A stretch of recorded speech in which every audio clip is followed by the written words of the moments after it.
Welcome to another episode of the For the Culture Podcast, soccer podcast for us, by us. We talk about the intersection of Black culture and soccer. Got a special episode here today. We are working on Columbus Day for a damn good reason. Got your boy here, Grego here. Got your boy here, Coach. What's good, man? What's good, man? Happy Indigenous Peoples Day, man. Hey, man. Governor is still trying to celebrate Columbus Day, so I don't. Governor and the Governor and the president. Mind you, Columbus never set foot in this land, but that's another discussion. But anyway. Well, yeah, man. We were off last week, had a lot going on. We are back. We did not want to come empty-handed. And we actually finally got someone that we've actually been trying to get on for a good while on the show. Great dude. I'm going to introduce him in just 1 second. Of course, before we get into that, make sure that you subscribe to our show, Apple Podcasts, Google Podcasts, Spotify, Anchor, YouTube channel, FTC, UTD, all that good jazz. And, but yeah, man, there's a lot of stuff that we missed last week that we're going to get into after on the back half of the show. But yeah, let's get right into it, man. They got our guest this week. Number 2 pick in the 2017 MLS Super Draft, straight out of Arlington, Massachusetts. I don't know if that's my brain trap. I might have to ask him. But yes, number 12 in the program, number 1 in your hearts, sitting back for Atlanta United, Mr. Miles Robinson. What's up, guys? What's up, man? We're glad you're off a yellow card suspension. Glad to have you back in. Yeah, exactly. Yeah. Just one game off, but I'll be back. Yeah, man. Yeah, they wanted me to get more aggressive, so I said, all right. There you go. I did what you told me to do, Coach. Like, oh, yeah. Oh, just 1 foot, not 2 feet. Okay, gotcha. Yeah. But it's we've been trying to get you on for quite some time. It's been a lot going on our side, a lot going on y'all's side. Y'all been in Orlando. Y'all have been basically bubbled up. Like, let's get the first. Let's give you an icebreaker real quick. Because of course, like I said, you're from Arlington, Mass. You went to school at Syracuse. So basically, you spent most of your childhood or life like up north. What was the first thing about Atlanta that really caught your attention? Oh man, there's a lot that caught my attention. That's for sure. I mean, first of all, it's so humid down here. That's one thing. It's messing up your fro a little bit. Yeah, exactly. I need a haircut. I don't know, but yeah, the humidity definitely took me by surprise. I didn't think it was going to be this humid, but I mean, coming up from up north, up in Boston, I was at Syracuse for college. In reality, there's not that many Black people, but in Atlanta, it's the hub. And I was pretty happy to see all these, beautiful faces down here, Indeed. I mean, yeah, I come from North Carolina. Like, it's kind of Black up there, but yeah, you come down here, it's like it's real Black. Yeah, no, it's completely different. Coming from Boston is very different. That's for sure. Yeah. I was having a conversation with it might have been the culture chat and we were talking about Boston. It's like, yeah, like Boston's like people think, because of KG and Dennis Johnson, Celtics, like, yeah, like you think like, hey, it's it's accepting, and you realize you go to Boston, you're like, nah, it's a bit rough. Yes. Did you grow up like a New Englander fan, like Boston and Patriots and all that? Yeah, die hard. Ask anyone on the team right now, they know I'm a diehard New England, Celtics, Patriots, Red Sox, all of them, diehard. Okay. That's how they raised us up there, that's for sure. Okay, so I mean, when Brady got traded, did your heart sink, or were you glad to get Cam up and everything like that? I mean, yeah, I was devastated. Like everyone was, though, But then we got Cam, so I said, okay, I like this. Okay. I mean, you got to think about it. Like, Miles is so young that, like, he was like a baby when Brady first got there. Like, that's just, like, you basically have, like, a whole generation of people who grew up with just one quarterback. That's just insane. Exactly. Yeah, he was there for 20 years, and I'm 23. All right, so you made your transition from New England area. You came down here to the A. Have you like embraced the Waffle House culture? I mean, like, you all about that? Are you all about lemon pepper wings now and all that? I definitely embraced fully in the Atlanta culture, I think, by now. The last, 3.5, 4 years I've been here. Yeah, Waffle House was definitely my spot early on the last few years. Yeah, lemon pepper for sure. But yeah, no, Atlanta's definitely, I've definitely embraced it all for sure. All right, so what's your Waffle House order? Are you getting All-Star Special? You know about Yeah, heart? yeah, the All-Star Special. That's pretty much the only thing I get. I don't get any of the bowls or any of that now. Okay. Oh, gotta teach you about the Texas cheesesteak, man. Like I said, we'll get there. We'll get there. Yeah, you might have to. I don't know. But yeah, of course, like I said, you've been here since 2017. First ever pick of Atlanta United. Like, tell us about just like the journey just from going from Atlanta to basically being a stalwart in the 11 with the first team now. Like, what's been that process been like for you?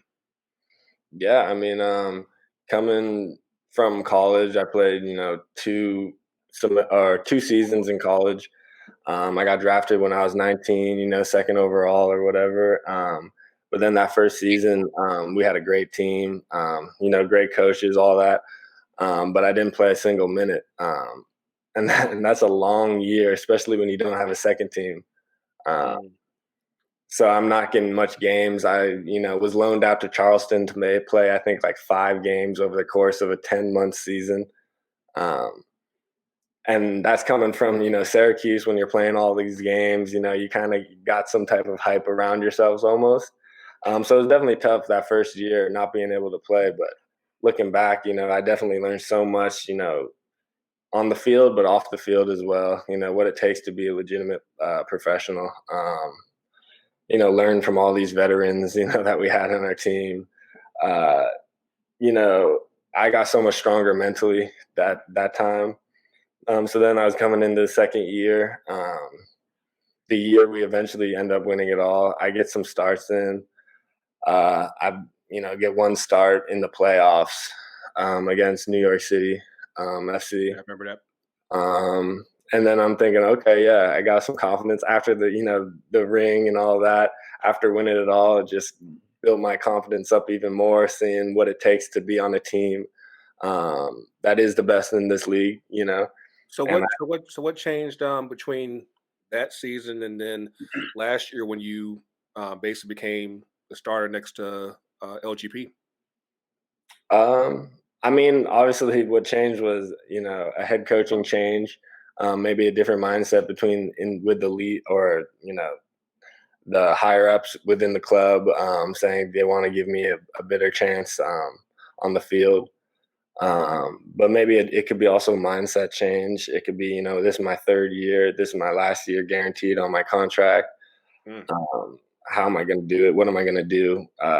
Coming in, playing for a new coach that preseason, you really have the opportunity to show a coach that hasn't seen any of you guys play how I can play before. And that's what I tried to do. Just, work hard in training. And I got that opportunity to start, and I tried to roll with it. Yeah, a lot of people definitely have many different opinions about Frank DeBoer, but I think one of the things that I can say without question that he got right was just giving you the opportunity, and I think you definitely stepped up and made the most out of it.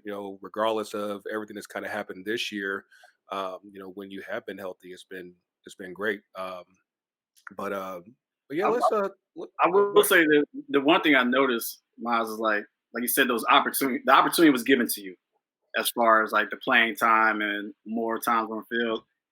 And it was like a good trajectory to see. Like, I could tell like your confidence definitely started to progress each game as you went on. But not so much so that, you got your national team recognition as well too.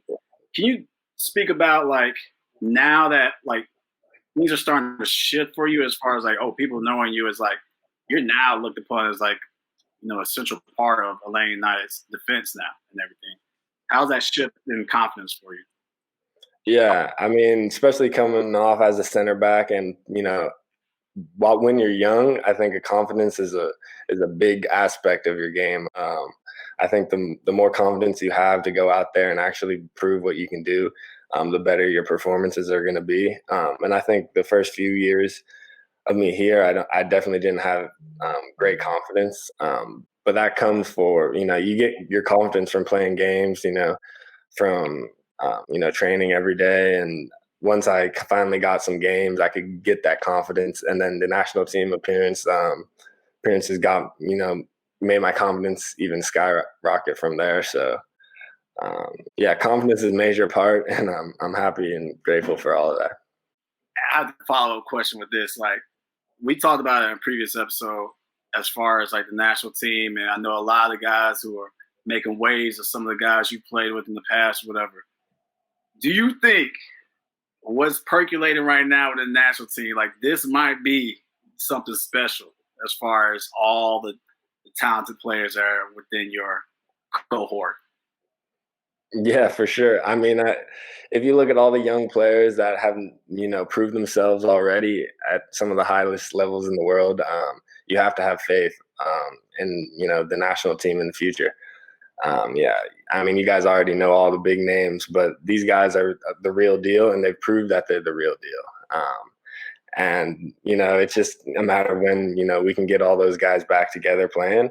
But I know for a fact these guys are ballers, and they're definitely going to show out for their country for sure. Who's the hardest for you to check in practice? Who, like on the national team? National. You can go national and then Atlanta. I mean, like when I went to that national team camp, there wasn't like all those guys there. But one person, obviously, I hadn't played with him before. But Palissa Christian, I mean, he's way quicker than you'd think, and he's much smoother on the ball than you'd think too. He's a real baller. I mean, and he's shown it already. So yeah. And then back home in Atlanta, who's the toughest for you in practice? I don't know. I'm not going to even respond. I don't know. Here you go, gas him up. Nah, no way. But no, that's all good, man. But no, let's get into this season, and just obviously there's a lot's happened this season. The board got let go back in July. Right now, you're dealing with the interim manager and Stephen Glass. Like, I guess as short of an answer as you could possibly get. Like, what do you think has gone right, and what do you think has obviously gone wrong? Of course, we lost Joseph early on. We sold Pity off August, right? It's October, right? Yeah. So like a lot of changes have happened, but like, what do you feel like what's been like the biggest thing as far as what's gone right and what's gone wrong with the season? Yeah. I mean, when you look at it in hindsight, like you start off this year and you got COVID, and it's hitting hard, and everyone's lives immediately changed. Playing 3 games and before, a 3 months break and all that, that's definitely tough. I think in general, a major something that we all think like kind of forget about is the fans. The fact that we don't have 70K cheering us on or 45K is definitely a big aspect. But in reality, it's about players performing, and I think all of us players on our team can say, I don't know if we've had a good season individually and collectively. I think there's been like some glimpses, like the past few games. Like it feels like you're getting some things together. It's a matter of putting that consistently. Yeah, I mean, yeah, definitely, that's for sure. There's so many things that can go into it, and I could be here, for like 5 hours to talk about every little thing. But the fact is, we haven't been getting the results that we wanted. And I think in a lot of games that we deserved. But at the end of the day, this is the MLS, and what matters is how you do in the playoffs. And I mean, hopefully we can continue these next few weeks to finish strong, and then head into the playoffs on some high momentum. And I think if that happens, then we have a good shot, performing well in the playoffs. But it's up to these next few games whether we trend into the playoffs or we fall off. Yeah, like you guys got Inter Miami on Wednesday, and of course they've made some big moves the past few weeks. They got Blaise Matuidi, they got Gonzalo Higuain there. She got Federico Higuain as well. So of course, I don't want you to give all the secrets enough, but like what's your motivation? Going into that game because you're going to get some high quality talent. Yeah, I mean, it's just honestly about us. Like if we work hard, if we put out the performances we know we can, I think we'll be fine in this game. But that being said, they are a good team, and they have a lot of good players. But I think for us, it's just about focusing on us and our game plan. Cool. Speaking about all the difficulties y'all been dealing with as far as during this COVID era, and obviously when y'all are down in Florida with the bubble and everything, and obviously what happened this summer as far as the social justice impact. Can you speak to the efforts that what's going on with the Black Players Coalition and what's going on with MLS? Do you think that attention is fading? Do you think that there's going to be more efforts? Can you speak about that challenge as well too for players within the professional ranks?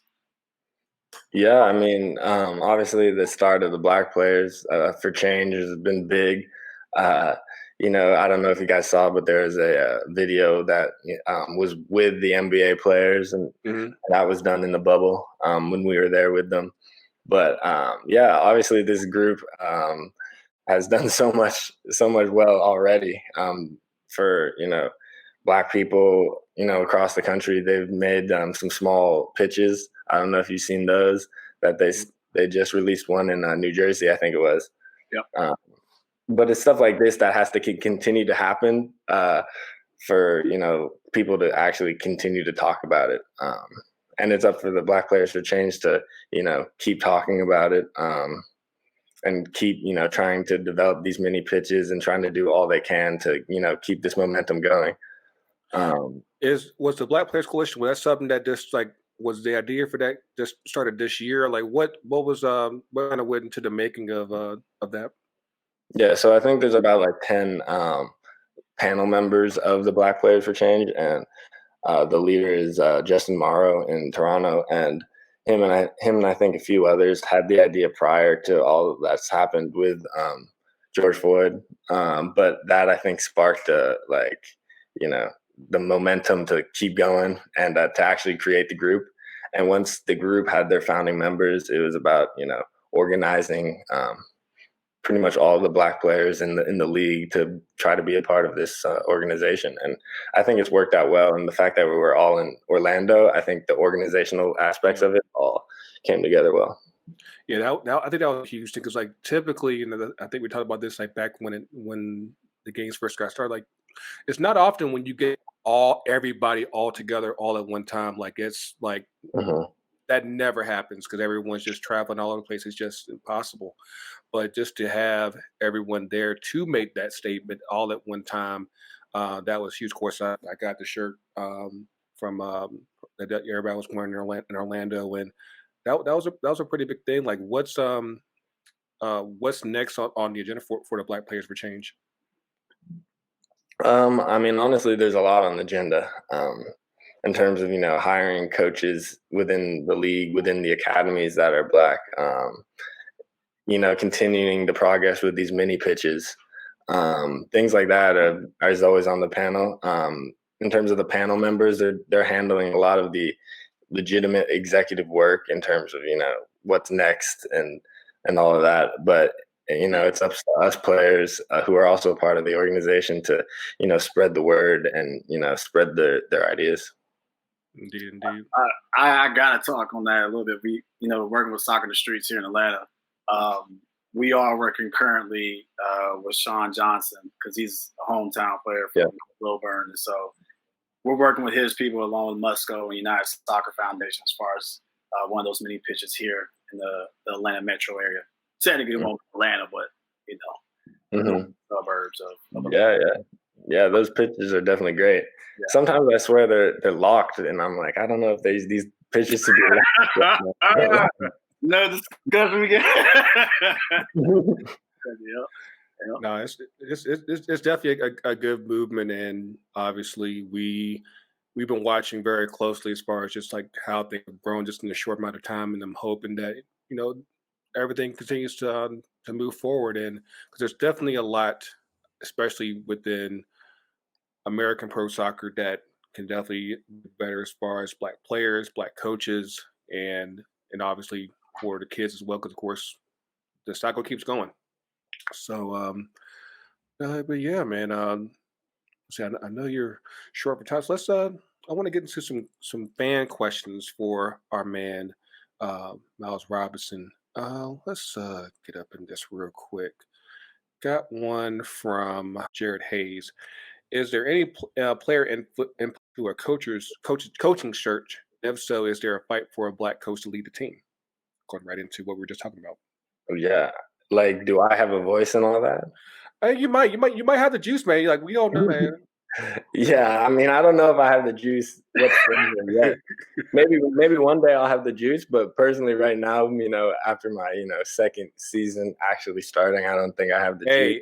At this point, because like it just hit me a couple days ago, like there weren't a lot of guys left. Not even just from 3 years ago, just like 2 years ago. It's like it's almost a new team. Like you're one of the vets already. For sure. Yeah. No, there's only like 5 or 4 players from the first season. Mm-hmm. Like me, Jeff, Alec, Ken, Joseph, and Brad. Yep. And Brad wasn't there for the first like. Technically, you can cut out Anton. So yeah, that's about it. Yeah. Anton left and came back. Yeah, exactly. How's it been like pairing up with him? Because of course, like I think back during that first season, he was playing mostly at right back, but lately he's been pairing more with you, like in the middle of center back. Yeah. No, I mean he's always been a great player. When he was here playing under Tata, he was playing great as a right back, and now he's kind of shifted into a right center back. But yeah, we've always been boys, and we've always been confident playing together. So yeah. Cool. Let's see what else we got here. This ties right back into what we're just talking about. This is from Cara Sims. The team has changed so much over the past 2 years, from coach staff to players. What would you say the fans? Let me make sure I'm reading this right. What would you tell the fans are the aspects he sees in the program that are examples of the good old Atlanta United that we know and love? Hopefully, you understood that question. Hopefully. Yeah. I mean, yeah, it's about, trying to create that attacking soccer that's super, enjoyable to watch and super exciting. That'll make, all of our fans cheer constantly throughout the game, standing 90 minutes. That's the type of soccer we've always tried to, play. And obviously the fact that there's no fans in the stadium, it can hurt us, But hopefully by the time there's fans in the stadium, we're going to, be that high pace, attacking team that everyone loves to see put, big numbers on teams. So I guess it's safe to say that October 24th, y'all be excited that, fans are back in the stands, basically. Yeah. I didn't even realize that was happening until like a few days ago. But yeah, I'm definitely excited for that. Oh, as long as it's safe. I mean, it's a big thing. It's a big thing. Yeah. I'm not comfortable enough yet, but hey, Yeah, I mean, I will see you next season. Hey, I love you, man, but yeah, I'll see you. Yeah. I mean, as long as it's safe, if you feel comfortable, definitely come out. But I don't know. You never know these days. But I don't have the president's immunity, what I'm saying? Yeah, exactly. Oh man, special age. We missed so much in the past. We got to get into that one too. But let's get into some more stuff. As a professional athlete, what qualities do you look for in a manager or coach? Just obviously a nice guy. That can definitely motivate his team to play for him. Definitely get the best out of his players. Those are definitely some qualities I definitely like to see in a coach. cool. And Hey, unless you DC United, you might have a female that you might be impressed with. could happen. Yeah, Could happen. I haven't heard anything about that, but Yeah, there's a rumor going around about Jill Ellis for DC. okay. Yeah. I mean, I haven't heard anything, but No, it's definitely going out there in the streets, and of course, we haven't really heard anything as far as what United's looking for. Like I said, but we're looking forward to, what the next step is for the team. Who was your boyhood club? Who did you grow up while following? oh, like my team that I used to Yeah. watch. I mean, I used to love players. I loved Vincent Company, and when Yaya Toure were at Man City, I loved that Man City team. Um, and then what, you Man U, you like Man U? Oh, hold on. Hey, it's just I did not have a scarf. I did not have a scarf. man. It's like I really, your early 20s, right? You like Yeah. the early So 20s. it kind of makes sense. It kind of makes sense. The early 20s, because like you're the age of a lot of players that I've coached. They saw City as like a really strong team. Whereas, I got some years on you, whereas like City is always was like what? Gosh, yeah. But yeah, you're going against a couple of fans here. yeah. But no, like let me ask, because I asked this question like to most of the players that we've had on the show. Like, when you watch games like from overseas, Europe, Mexico, South America, whatever, like are you able to watch as a fan, or is it more so like you're actually like analyzing like hey, like I can take this, I can try that. Like, how are you watching when you watch games? Yeah, I mean, honestly, like I've always just been fans of like players. Mm. So I'll definitely be fans of players and just like cheering on players. But always, you're watching as you get older, you watch and you're like, what formation they're in, how are they pressing, what do they like to do with the ball when they have it, stuff like that. That I'll be watching for. But and I always just watch to watch because I enjoy it, stuff like that. So you said Vincent Company is one of your favorites. Are you trying to be a player coach like him one day? I don't know if I got that in my bag, honestly. Like, the whole coaching, I'm not sure if I got that, but maybe one day. But we'll see. You got to start at some type of youth stage at least. He's starting professional right now. Like he's like one thing at a time, bro. One thing at a time. Yeah. Let me just get about this contract. Is coaching something you eventually want to get into? Right now it probably isn't, but that's me talking at 23 years old. Obviously, plenty things can change, but I don't know. But I think like coaching little kids at like after school programs, I think that's the best. That's like the funnest age group. When they're so young and just have like. I got a couple vacancies at Soccer in the Streets, bro. We might need you. Listen, bro, hit me up. I'm always trying to do something like that. It's a bet. Y'all heard it. Yep. That's what's up, man. Now, I'll be remiss if we didn't at least try this with you. Of course, typically on our show, we have a thing called 2 Up and 2 Down, where we give shout outs to things that you like that's going on out in the world right now, and 2 things that you don't like going on in the world right now. And, whatever it is that doesn't have to be soccer related, it can be something just out here in the streets, whatever it is that you want to do. Let's see if we can get some 2 Up, 2 Down from our man, Miles Robinson. It could be anything. It could be FIFA 21. I think I got a few ups. Cool. What you got? So I'll shout out my parents, like, because 3 or 4 days ago they had their 30th year anniversary, which is pretty crazy. Pretty crazy. There you go. Survive COVID. That's good. That's what I'm saying. Yeah, barely, but like, it hit my dad. He was like, "Oh my God, I've been married to my mom for more than he hasn't been in his life." So he's just, I don't know. It's hitting me hard. That's one up. Mm-hmm. How about second up? How about like early voting? Early voting today. Yeah, absolutely. Yeah, just started here in Georgia today. Yeah, I saw my neighbors go out this morning. Yeah, I've seen like there's been like I've seen stuff on Twitter like the lines have just been crazy. Right? Yeah.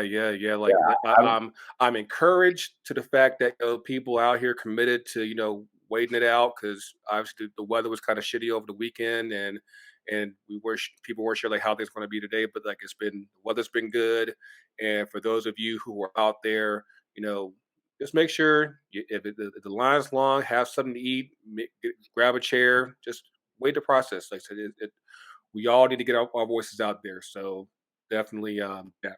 But yeah, you got any downs? See what you got. Got any downs? I got it happened yesterday. That was very sad, and that was Dak Prescott. If you saw his injury, yeah, because he didn't get his contract that he wanted at the start of the season. They better pay that man. That man. Oh, I feel so bad because he hadn't missed a league start in his whole career, and now that happens, and that's super sad.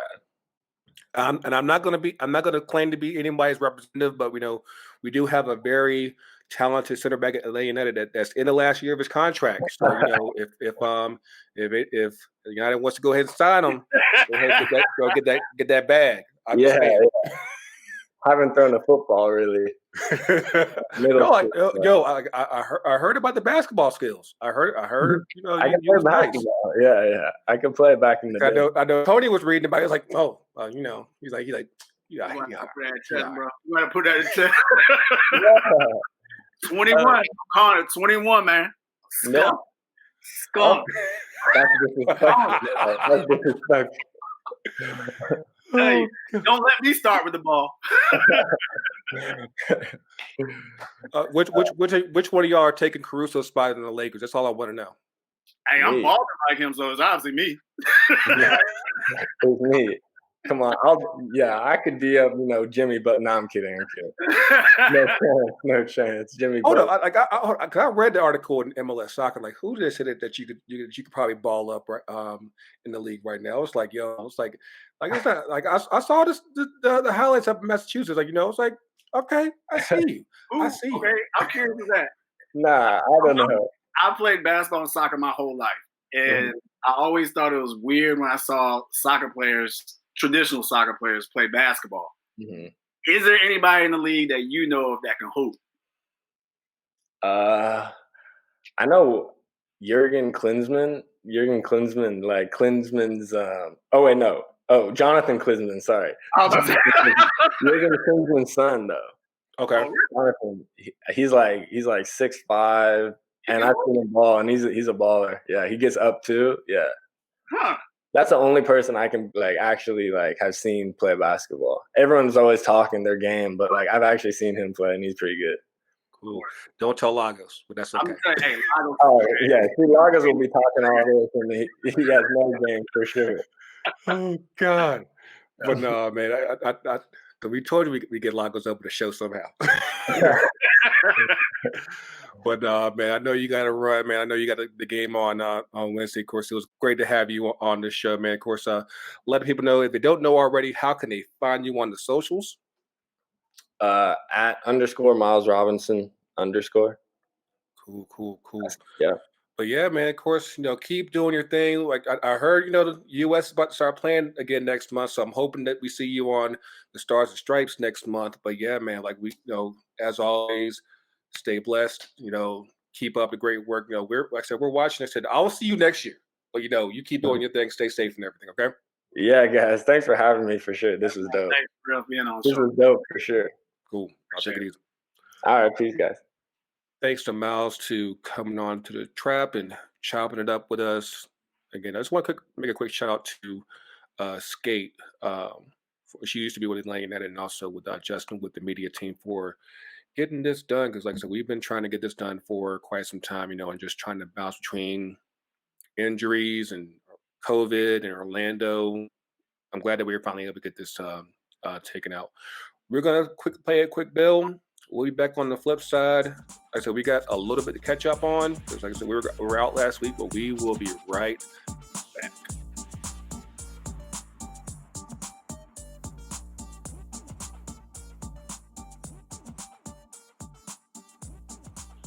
And we're back. Again, thanks to Miles for coming on. Yeah, we were out last week. A lot of shit happened. Now, thankfully, this past week it was just international games and shit, so we didn't really miss too much as far as the league games. But I know last week, and I wish TK was on because like I saw Pulisic finally came on, and then suddenly Chelsea learned how to win again. I'm not saying it's he's the magic bullet, but hey, Yo, I wish TK was on right now because I had to give him shit about Tammy Abraham and what Chilwell. They were out they had parties and everything like that during this COVID. bruh, like Ah. because like And he didn't learn from Mason Greenwood. Like, I mean, we can't talk, man, because I saw them UGA games, man. Like, like, do we ever plan on learning shit? I mean, do we? Do we? no, bro.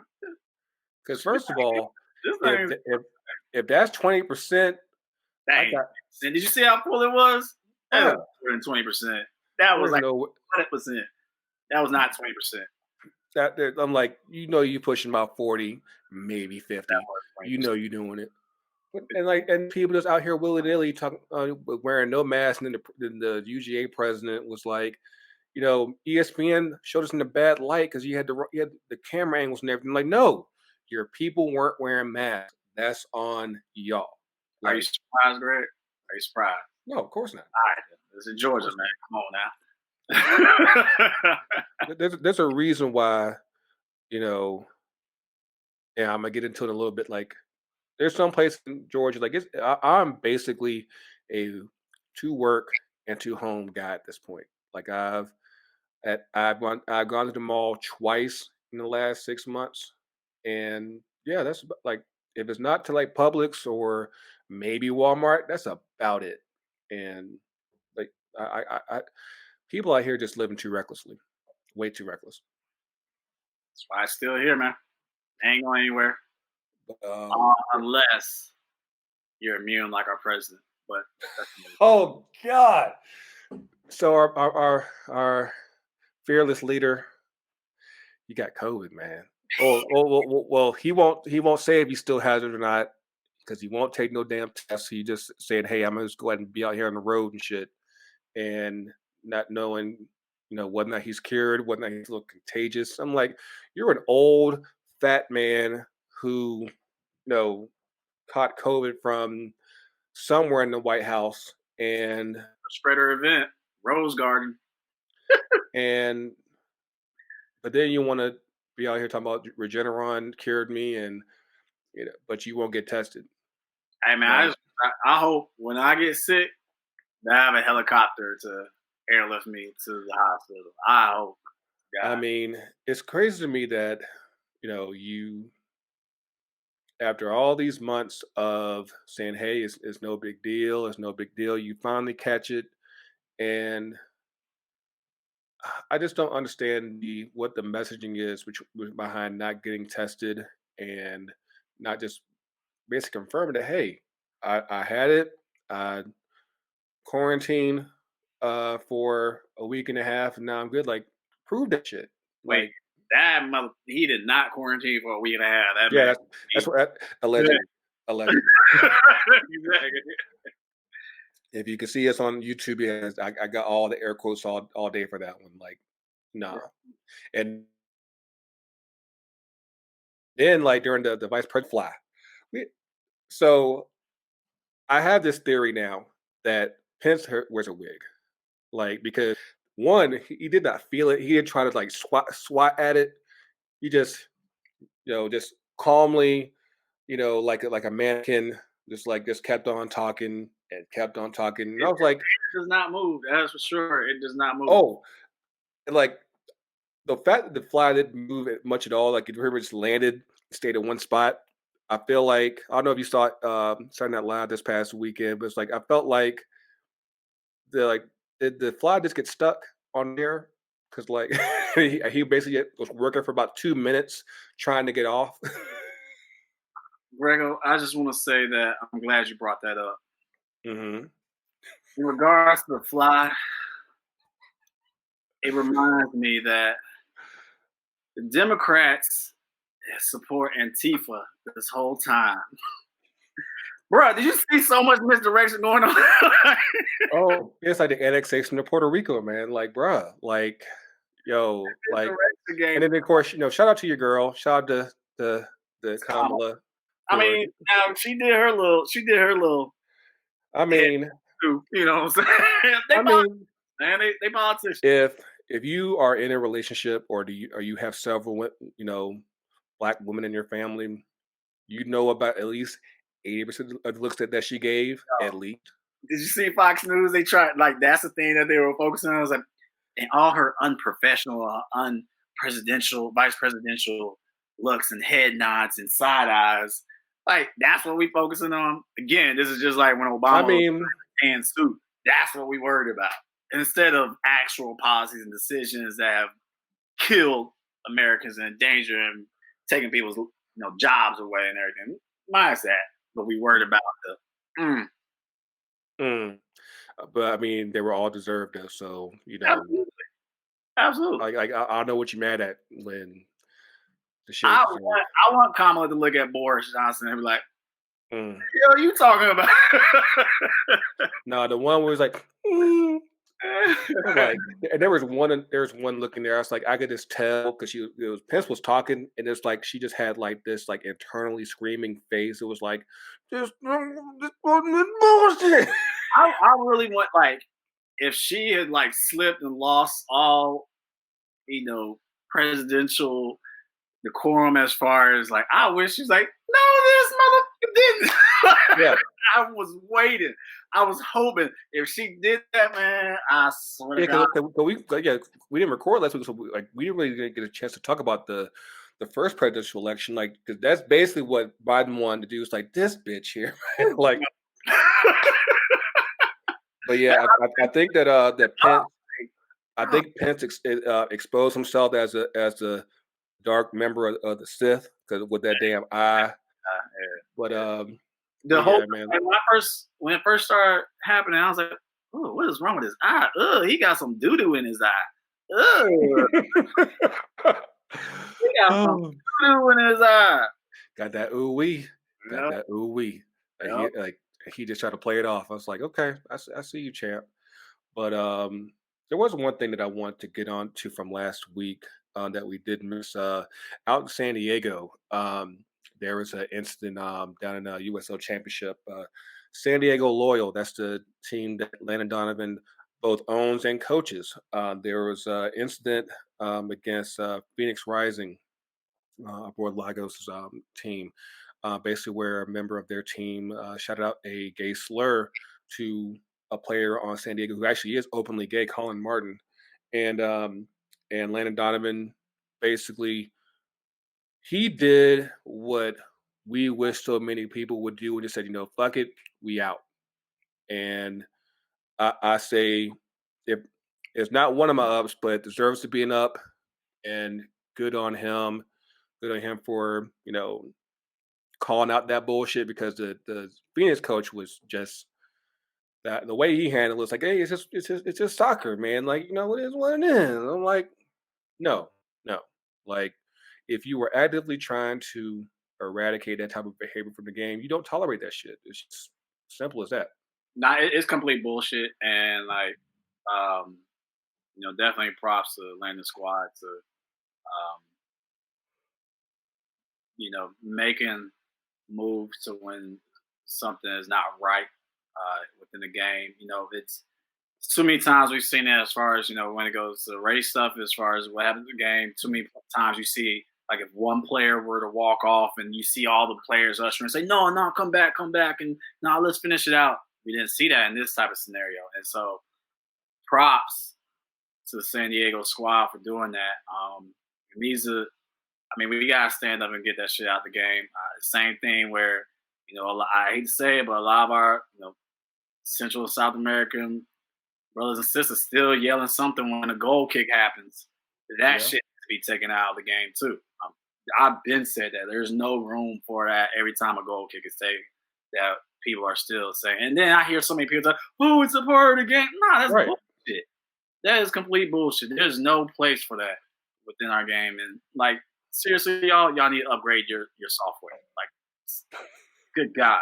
Like if you're still talking about, oh, that's a part of the game, then what? I'm sorry, but your game is outdated and it's trash. So there's no place for that. So props to San Diego squad for standing up and speaking out to and Landon for supporting his player.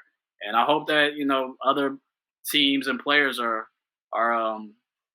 will follow suit when they see something going wrong that's not right on the field with that. Absolutely. I mean, the homophobic stuff has got to go. Got to go. All of it has to go. Homophobic, obviously, racial shit. Like, it's just like how we talk about like back throughout most of the episodes. Like you know, there's clearly a lot of people who never learn your mama jokes, and you don't have that, so you just go basically straight to race, go this way, or sexuality this way. Like, which one we gonna do? And yeah, that shit just no. Like, if you want to talk your shit and do that trash talk, there's actually a lot of shit out there that you can do that doesn't address race, sexuality, you know, religion, none of that shit. So definitely good on Landon Donovan for taking up for his team, taking up for his player. Um, we did miss the Champions League draw. I'm not liking United's draw at all. We got PSG, RB Leipzig, and I forgot this team in Turkey. Like, I know they're playing like um, Başakşehir, something like that. Um, but yeah, I think the uh, the group that I'm actually curious about the most is actually Group G's got Juventus, Barcelona. Yeah, because of course we get not only do we get Messi and Ronaldo, you get McKinney and Dest. Do That's we the know real for matchup. sure if Champions League, if all matches are going to be played behind closed doors? Um, I don't know off the top of my head. I would presume so, just to kind of keep things level, because granted, Europe's doing a lot better than we are. I would say at best it might be kept real minimal, but yeah, I think what makes sense that like just given just the general size of the Champions League, it actually makes more sense for them to just go ahead and just keep things empty for now, and hopefully like during the knockout stages, they're in a place where they can begin to have fans in, and hopefully by the final say, So "Hey, we're back to life." it was interesting this past weekend. I fell asleep watching the France Portugal match, but they actually had fans in the supporter section, Yeah. uh, hmm and which I found interesting. What game was I watching? Where they also had? I think it was. It might have been an England game. I'm not sure, but like it's so weird because like it's. I feel like here when we see those games here, I think some of us get jealous. Like, okay, well, if they got fans, how come we can't have fans? And I'm like, no, because we're fucking up. That's why. I'm like, you can't. Like, Idiots here. The yeah, fact that, like, people are getting mad that people are wearing masks in public, like that's an actual thing. That's an actual thing in our country. that's where we are in this country, and it's nuts. But yeah, like we said, back during the interview with Miles, here in Georgia, early voting has started. I know, I think Tennessee's about to start. Virginia's already started. For those of you out there who are Hey, looking to South vote, Carolina. hopefully all of you are looking to vote. Hey, South Carolina, show out, man. Seriously, we gotta support our brother. Get damn Graham out. Yeah, South Carolina. Yeah, because he didn't show up for like the damn debate, man. Like, Graham's a joke anyway. But yeah. Um, Uh, no new update on FTC, UTD.myshopify.com. Of course, get your name sets. This is probably the best time right now to go ahead and get them because um, I will tell you why in just a minute and two up and two down. But yes, hats, name sets, shirts. Hey, It's, there's a lot of fresh it's, it's, kids it's, out. it's, it's, A it's about to lot of be fresh kids. it's about to be hoodie season, so I'm probably gonna get the hoodies back out. As you can see, I've changed up my motif. A bunch of scarves that I collected over the years and everything. Shout out to Bluff City Mafia, Black Fires. Uh, got Thanks, a y'all. got a Feathers Hey, on Flamingos behind me. Got the Jeezy scarf behind me. Shout out to Crown and Skull. I just got this one the other day. It's got the coordinates of the Gulch. Like we said during the Miles interview, I probably won't see them until next year. So yeah, I don't know what's going to happen with Gulch, but at the very least, Crown and Skull, give them a follow. I know they have like an Atlanta Chiefs scarf out on pre-sale right now. So give that a shout. And also shout out to TSG out in LAFC. But let's go ahead and get up and two up to them. What you got, Tony? All right, so I'm gonna do 1 down, 3 ups. Start with the down. It's quite serious. There's only 1 episode left of Lovecraft Country, y'all. I need to catch up. I think I missed the one on Sunday because Lakers. But No, yeah, I don't know if y'all saw the last episode last week. But with that the girl, yeah. Jigabobos had nightmares. Not even lying. Them Jigabobos they gave me nightmares. And like, if y'all don't watch the show, please do. But not only that, you might want to go watch those YouTubes where they break down. There's layers to Lovecraft Country, and that's what I love about it. And the fact that, like, before even got to this episode, the last episode where it was centered around Emmett Till's death. You knew that was Emmett Till in previous episodes when they were referencing stuff, even when they were playing the Ouija board, and they were like, "Are you going to have a good time when you go down to the South?" Yeah. And the Ouija board said no. So like, that's the stuff that's like layers to that thing, man. Anyway, so sad. It's been my favorite show lately. Also, The Boys. I don't know if y'all been watching The Boys. The season finale ended. So, oh man, I haven't watched that, and I need to. Programming that's ending, but what I'm glad to see is coming down the pipeline. October 30th, Mandalorian's back on, so I'll be. Yes, sir. I'll be Greg, I'll be using the Disney Plus for that. You know what? That's what's up. How come I can't log in? Told you, keep it positive. All right. I guess I gotta go with my ups now. Right before we started recording today, got that alert that Jill Ellis is actually a candidate for DC United, and we've talked about it in previous episodes, and especially on one of our previous episodes that we had Andrew Bustamante and Lee Jakes. We talked about the aspect that, like, soccer should definitely be one of the sports at the forefront where you're having female coaches lead male athletes. I think we're way behind the ball on that as far as that goes. And to see that Jill Ellis is being considered for, or the rumor at least, that she's being considered for the DC United. Hopefully, I don't know if that's a good fit. We don't know. Obviously, I'm not a player on that team, and I don't work in the office there or whatever, but I just like the fact that she's being considered for that job. And I think just the fact that Ben Olsen finally got let go. Because, that's been, a running joke for, a long time. United damn near, it's like.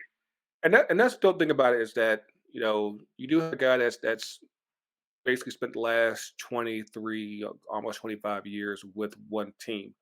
And, whether it be a player, assistant, head coach, and he's still going to be working for them as well, too. Which is a bit of a flex on his end, because he basically had it worked out in this deal to where if he got fired, he was still, with a job with the team, which in this COVID environment actually is pretty genius, all things considered. But I think just the fact that that's finally ending, and who knows what the next step is going to be for DC United, because they were so synonymous with Ben Olsen for so long, and it's like, what direction do you really go now? So that's going to be a very interesting offseason story. Yeah. Kind of in a similar arena, I would say. Shouts out to the NBA and WNBA. First off, no positive tests within the bubbles, and shouts out to the Seattle Storm for winning WNBA. Sue Bird, Breanna Stewart, they were balling. I watched some of that series. They were killing it. Sue Bird, killing it. She still got in her bag. Yeah. And Breanna Stewart, she's just a beast. Nobody can handle her right now. So, shouts out to Seattle Storm. And then, of course, last night, Lakers tying the Celtics for most NBA championships for franchises. I think it was 17, I believe. Yeah. Mm-hmm. I grew up a Lakers fan because I was a Magic Johnson fan growing up. But shouts out to them. And then, I mean, more importantly, that, like I said, they mastered the bubble. I wish we as a country could follow suit. But then also, if you watched Commissioner, geez, and just why I can't remember his name right now. Silver? Yes, Adam Silver. What he said at the beginning of the award presentation last night, before even talking about the award, he started talking about, social justice. And, like, that's where you see the difference between the NBA and any other league. That's at the forefront of what he brought up. And so, shouts out to them on that. And then my last one, my A-Town boy, supporting the home team tonight. First game for Atlanta Braves in the NLCS. We're going for that, baby. We're going for that. We might have a sorry-ass football team right now, Everybody getting fired here, man. Everybody getting fired. So I got to support the Braves. They're looking good. I know the Dodgers is a higher level of what we've been playing against, but you know what? The Braves are fun to watch. They are fun to watch. And that's saying something when it comes to baseball these days. And I kind of wish about us. The Padres, because I like Tatis, I like Machado, I like what they're doing out there. They having fun. It's been great to see two teams that have fun playing against each other. But Dodgers are just stacked. So excited to see it, Braves. Fingers crossed. Exactly. But a quick thing on Seattle, because I don't know if you saw Seattle played Minnesota last night on Sunday Night Football. Russell Wilson was his gear, like he was wearing a Sue Bird jersey, like going into the stadium and everything, and he's talking about, of course, he had a fourth quarter comeback. He's like, I'm getting my Sue Bird on. I'm like, it's great to see, the men recognize the women, and what they're doing again. Hopefully, even though most everybody should still be in a damn bubble, but that's another story. But at least, hopefully, with this, women's sports has been given a greater platform that they can use to grow, whether it be WNBA, NWSL, all that jazz. Also, I know you didn't mention it in your two ups, two downs. But, shout out to your wife, Kristen Press and Tobin Heath, top sellers at May United jersey sales. Like, yo, that's actually pretty dope. No, and then shouts out to also that this past weekend I watched some of the women's Super League, Chelsea versus Man City, and that was a good matchup. I liked seeing some of the women's game on national broadcasts like that. So hopefully that continues to go. I mean the women's Super League is now looking strong. They got a lot of our talent over there, and it's good to see, like you said, Man United women's players are outselling the men's side. And this is actually significant. I mean, like, some people might have some little tongue-in-cheek comments about that but at the same time, on the men's side, you do have Rashford and Martial and Pogba, and Bruno Fernandes. I mean, like, you have marquee names. So on the men's side, so just to match that on the women's side, you got marquee names as well too. It's that's cool to see Heath and Press getting that props that they deserve. There was one thing from last week that we missed because down in Spain, Real Madrid women finally had their first game against Barcelona. Of course, it would be against Barcelona. They got smoked, and we keep on saying this until you start buying Lynn Williams and Crystal Dunn and bringing them out to Spain. It's gonna be a little weak for a while. So go ahead and you can't be just an average Real Madrid just because it's a women's team. Like, you got to be Real Madrid, period. So drop that cash. Oh, but I might continue about Sue Bird and everything. Actually, like, I got the IG alert that she was going live or something like that, and it was just like the day after they had won. And I started seeing what she was doing. She was showing her shoe game, and her shoe game, it's tough. It's tough. Because I think she plays mostly in Kyrie Irving's, and so she had like all these player exclusives, limited release Kyrie's and everything like that. So she got a mean shoe game. Shouts out to Sue Bird on that. Cool. All right. A lot of big stuff happened for me the past week and a half, and let's walk this through. We've been talking about I've been talking about it like the past 5 months. I was out of work, went back to work, but I never got my damn unemployment from the state of Georgia. And of course, through this pandemic, obviously there was extra pandemic relief money that came on top of that. That finally came in a little over a week ago. And I want to give a shout out to Kimberly with the Commissioner's Office with Department of Labor for finally getting me straight. Because yeah, basically I had one of those claims that were just basically sitting out there. And if nobody looked at it, it would have never got fixed. And so I definitely appreciate her, and also this lady Sabrina Hogan, who really is a reason why this shit all got fixed. If you um, if you are still in if you're here in Georgia and you still need help getting your claims straight, then you've been waiting good 3, 4, 5 months like I was.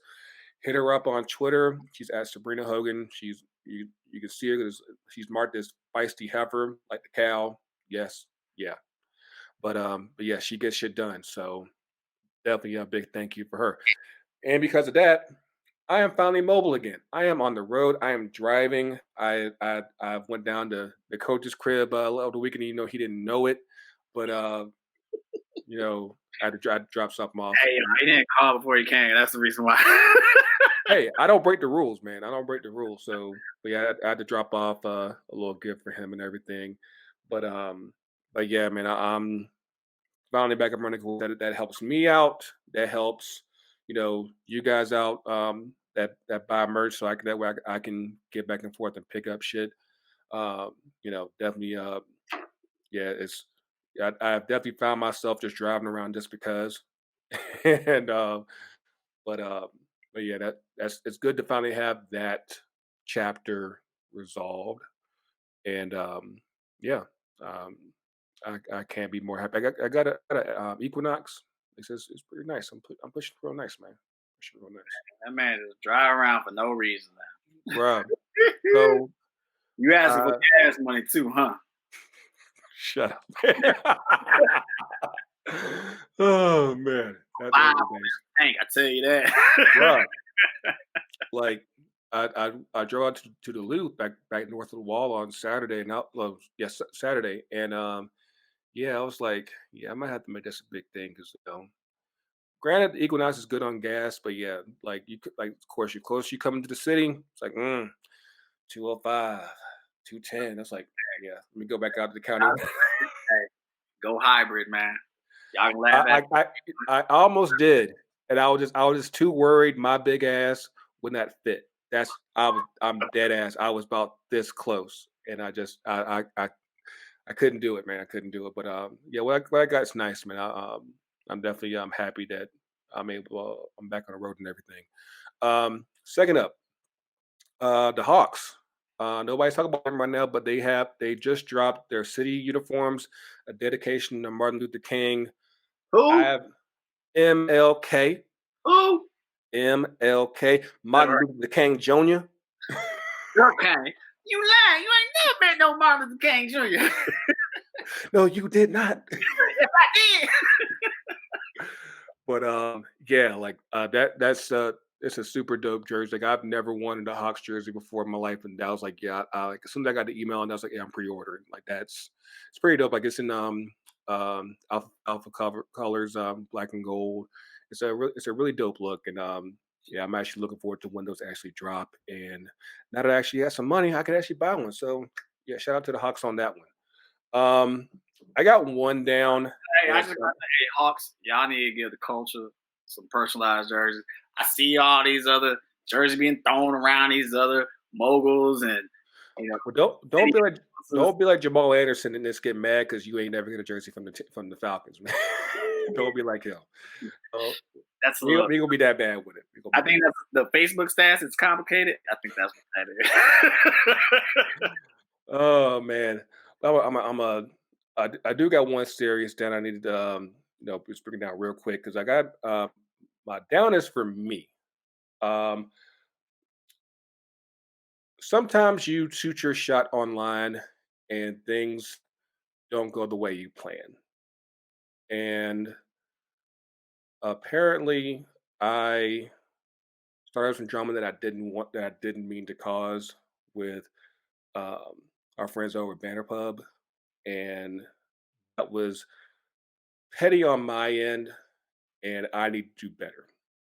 So I wanted to make a public apology to the guys and lady at at Banner Pub, Joseph Neal, especially Dr. Fernandez, and you know I have to do better. If we're going to hold each other to do better, I have to do that myself. And again, I hope you guys take my apology here on the podcast, and hopefully we can get back on good terms. I know Neil and I did the Champions League final preview a couple months ago, and I said they're dope people. If you have listened to their podcasts, they're great. And yeah, I got yeah that's stupidity on my end, and I know I have to do better. And because obviously I represent not just myself as an individual, but also this podcast as well. Want to make sure I apologize to you, Tony, Rashad, Vera, TK, and yeah, I will definitely do better there. Um, Anything else here? Again, it's been a lot going on in this episode. Again, we want to make sure that we thank Miles Robinson for coming on to the show. That's honestly the interview exceeded my expectations. I'm glad that we were able to link up with him and chop it up with him, and we definitely have to get him onto the Texas cheesesteak on at Waffle House, man. That has to happen. Nah, man, All-Star Special. I'm telling you, can't get better than All-Star Special at Waffle House. Seriously, Texas cheesesteak. And also, hey, I told him seriously, he's gonna be coaching for soccer in the streets in a couple months. In all season, that man's gonna be coaching for us. But yes, make sure that if you haven't done so already, by the end of this show, make sure that you subscribe to the show on Apple Podcasts, Google Podcasts, Anchor, Spotify, iHeartRadio. We're basically everywhere and all that stuff. Don't forget to subscribe to our YouTube channel where you can see our faces and all that good jazz. Come out with shows every Wednesday. Catch on the socials at FTC. Damn, man. UTD. There we go. But yeah, we mixed it up. We're still on there.